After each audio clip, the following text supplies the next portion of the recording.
Monsieur le Premier ministre, vous avez dit que les salaires continuent, mais le budget de l'État a été ouvert seulement à 15%. Or, on sait qu'au Mali, les entreprises vivent plus des marchés de l'État. Est-ce que ça va toujours être à 15%?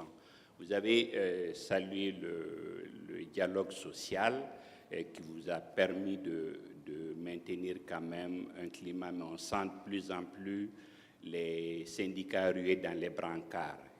Qu'est-ce que vous préparez pour que ça ne déborde pas plus?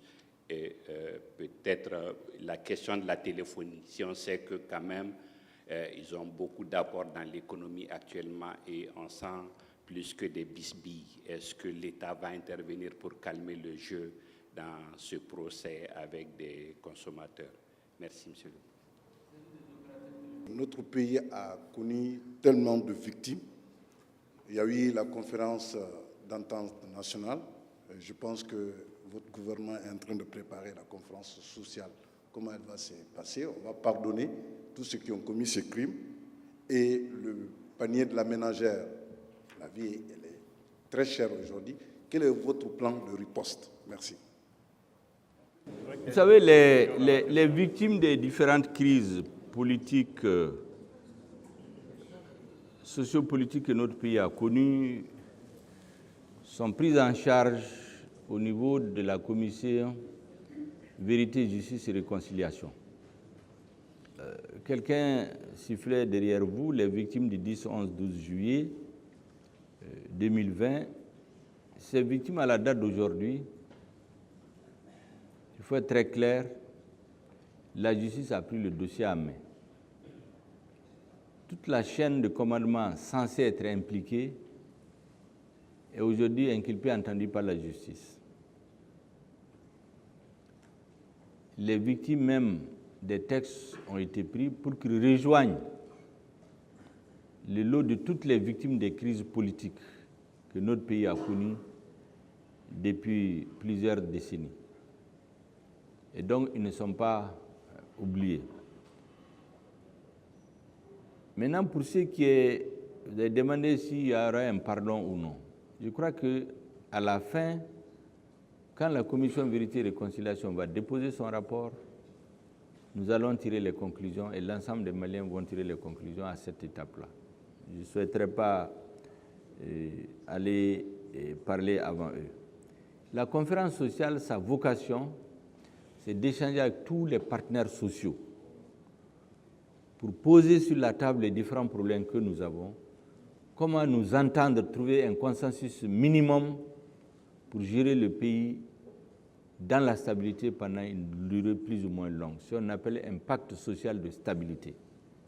Et ce travail est en préparation. Les termes de référence avaient été élaborés depuis le dernier trimestre de 2021, mais à la cause de la tenue des assises, on avait suspendu en réalité beaucoup d'activités du gouvernement. Et lorsque nous avons fini, on est rentré dans l'embargo, après l'embargo, parce que nous voulons que l'Organisation internationale du travail, qui a proposé ces services, s'associe au ministère avec les syndicats pour que cette conférence soit une réussite.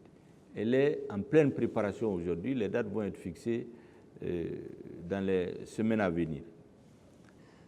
Alexis Kalambri, il avait sauté avant, il a effectivement parlé du fait qu'on a ouvert le budget à 15% seulement, que les entreprises vivent effectivement des marchés de l'État. Je voudrais attirer votre attention sur un certain nombre de faits. Vous savez, ce gouvernement a fait face de façon très ingénieuse à beaucoup de problèmes auxquels certains pensaient qu'il n'y avait pas de solution. Je vous ai dit ici que dans la conscience collective des Africains, on leur dit sans l'aide extérieure, on ne peut rien faire. Et tout le monde est convaincu de ça. On a vu des grands économistes, entre guillemets, au lendemain de l'embargo, qui sont sortis dans tous les médias pour dire que dans 10 jours, c'est fini. Ce qu'ils ont oublié, c'est que le gouvernement a une grande capacité d'anticipation sur les problèmes. Deuxièmement, souvent, nous ne confondons pas les questions financières et les questions économiques. L'approche que le gouvernement a eue, par exemple, au secteur coton, notre ministre des Finances a montré, parce que souvent on dit ministre de l'économie et des finances, mais en général, les gens sont plus ministres des Finances. Lui, il a montré qu'il est un véritable ministre de l'économie et des finances. Parce que si on devait avoir une approche purement financière, on allait nous convaincre qu'il ne fallait pas éponger les plaies de 80 milliards de dettes de la CMDT, organiser le financement de la campagne cotonnière qui était adossée antérieurement à 60% à des banques étrangères, ne pas investir beaucoup dans les engrais, ne pas fixer le prix du coton avec les incertitudes sur le marché international à un prix acceptable pour les paysans. Ça, c'est l'approche financière et comptable. Le gouvernement a une approche économique en disant ceci. Quand on va relever le coton,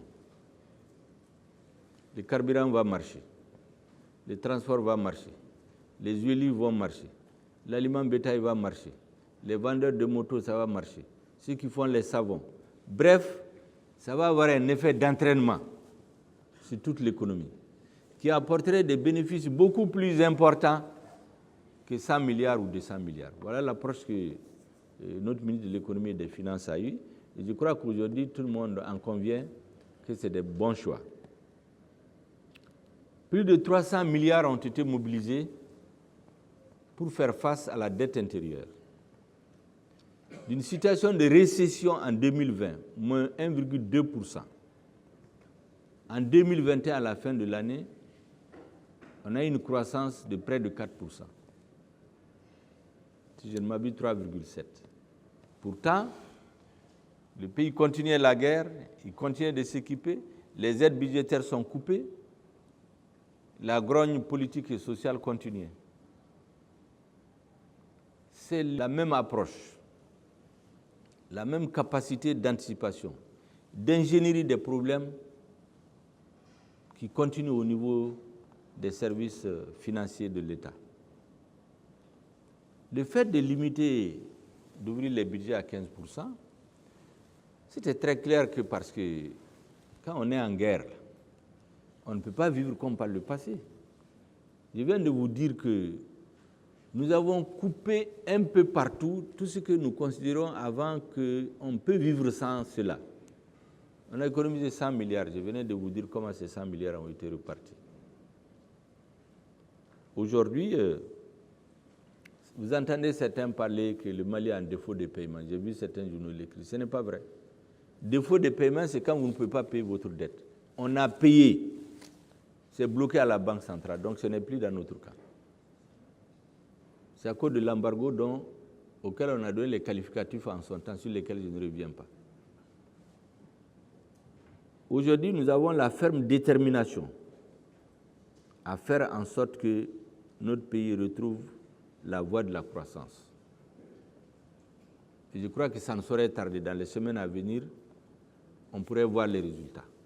Nous travaillons à trouver des solutions à tous les problèmes qui nous sont posés ou imposés. S'il y a des problèmes qui nous sont imposés, ce n'était pas prévu. Notre rôle de gouvernant, c'est de chercher les solutions. Merci bien.